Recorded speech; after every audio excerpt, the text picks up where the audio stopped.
shirkadda socdaalka basaska ee Sahan Group Transportation xafiiskeeda magaalada Laascaanood ayaa maanta soo bandhigay adeegyo kala duwan oo shirkaddaasi ugu tala gashay macaamiisheeda bishan barakaysan ee Ramadaan. Adeegyadan kala duwan ee shirkaddu soo kordhisay bishan barakaysan ee Ramadaan ayaa waxaa ka mid ah safar xilliga habeenkii ah ay shirkaddaasi basaskeedu ku aadi doonaan magaalada Hargeysa kaasoo aan horey u jirin. Waxaana ay u tilmaamay gudoomiyaha shirkaddaasi Sugulaaw Daahir Xaaji Xasan in adeegyada kale ay soo kordhiyeen ay ka mid yihiin barnaamijka ila soco kaasoo cabasho badan kaga imaan jirtay dadka macaamiisha darawallada oo ay sheegeen inay si xawliya u kaxeeyaan. Waxaana uu tilmaamay in adeegaasi yahay mid badqabka dadka macaamiisha wax weyn u soo kordhinaya. Mas'uuliyiinta shirkaddaasina ay la socon doonaan xawaaraha darawallada baabuurta u kaxeeya shirkaddaasi ay ku soconayaan. Waxaana uu tilmaamay in adeegyo kala duwan ay ugu tala galeen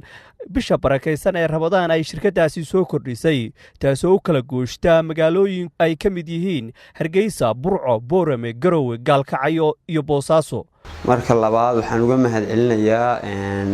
dadka Islaamka ah meel kasta ay joogaan iyadoo ay bishii barakaysnayd ee Ramadaan ay fooda inagu soo hayso oo dhammaan macaamiisha shirkadda Sahan Group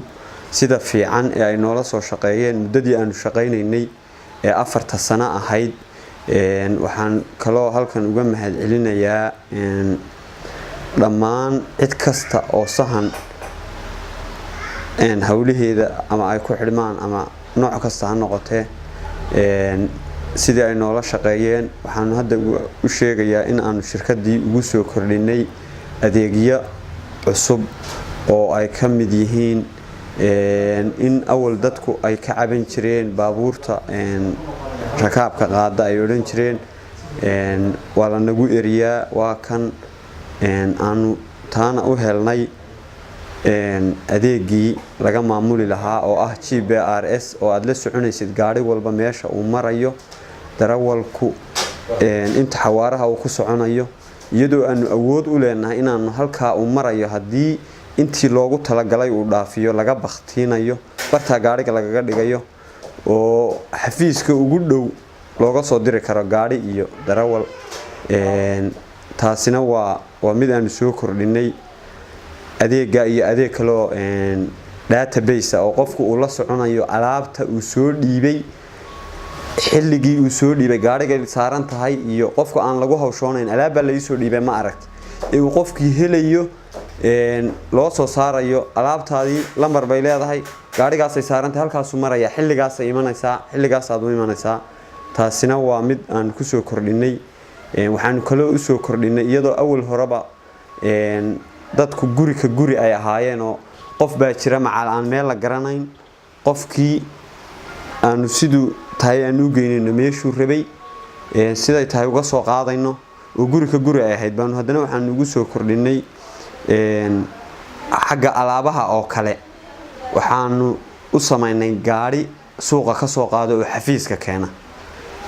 oo qofkii ku hawshoon maayo gaarigaas uu wacaya waa loo imanaya waa la qaadaya xafiiska la geynaya. taasina waa mid aan u soo kordhinay xagga alaabta ee kaargooga iyadoo awal kaargooga waagii hore markaan shirkadda bilownay dib badan uu ka haystay macaamiisha shirkadda Sahan oo ay soo saaran jireen gaadiid waaweyn oo 6 casho la maqnaanaya baan waxaan u fududaynay inaan uga dhigno inay hadda oo hadda qaado caawa la geynayaa subaxii 6 qofku qaadanaya 10 habeenimo haduu geeyo 6 subaxnimo qofkaas uu helayaa alaabtiis. waxaa kaloo jirta in dadku ay dib ka haysatay qofku isagoo Hargeysa hawl ka lahaa oo aan aroorti soo tagi karin buu wuxuu u baahanayaa inuu bari subax Laascaanood shaqo ku leeyahay sidii uu hawsha u qabsan lahaa. taana horaan ugu sameeyay qofku xilli walba gaadhu helaya bacda maghribku soo baxaya 9 habeenimo soo baxaya 5 subaxnimo halkan imanaya shaqadiisu qabsanaya wax ka xumaanaya ma jirto. haddana waxaan ugu soo kordhinay iyadoo bishii barakaysnayd ay fooda inagu soo hayso inaanu kowda Ramadaan halkan ka bilowno guure si qofka soo adeeganaya ee safar doonaya alaab soo iibsanaya tu habeenkii si socda aroorti gal wixii soo iibsado gelinka damana u soo noqdo. taasina waa mid aan u soo kordhinay macaamiishayada. shirkadda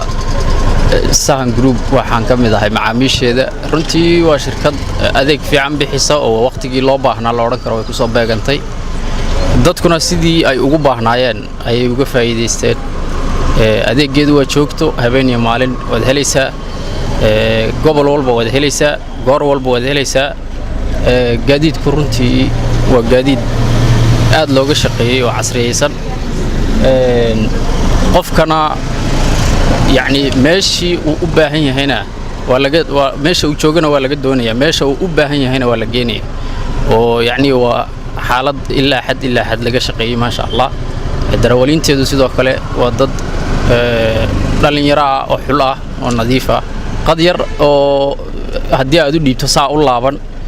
أنت ما قاعد لقى قرا ودوش لقى قدي شيء ولا مبركة يعدى يكسر عطبة حلكي أدودي 16 لو جسك كمية runtii waqti dheer hadda intii ay jirtayba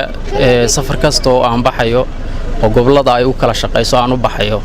mar kasto suurtagal ah shirkadan sahan wallahi waa shirkad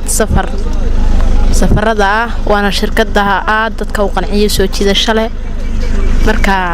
markasta anigu hadda dhowr sano aan qiyaas karin ilaa inta shaqeynayeen waa raacanay ilaa ka magaalo والله وقتي نو إيمانسو إيه وقتي نجينسو أنت بوا كوكالسون. وعدولي جامع بسيء وحنا كم ده معامل شو كفرن شركة سهم جروب شركة سهم جروب هذا ندي شغل وشركة بدينا هاوش قيسا سوينا أقسم بيقول قيسا وسوا عم بكلام معاملة سا قف ركاب كحافظ سكسو قادسا مقالة ونقرن المركو تجي إلا مال قرن يسلقيه كوه بسطه كما تكتمسي دي سوق ومركتو وشركة فرح محمود دبت جوب شوك لاس عنود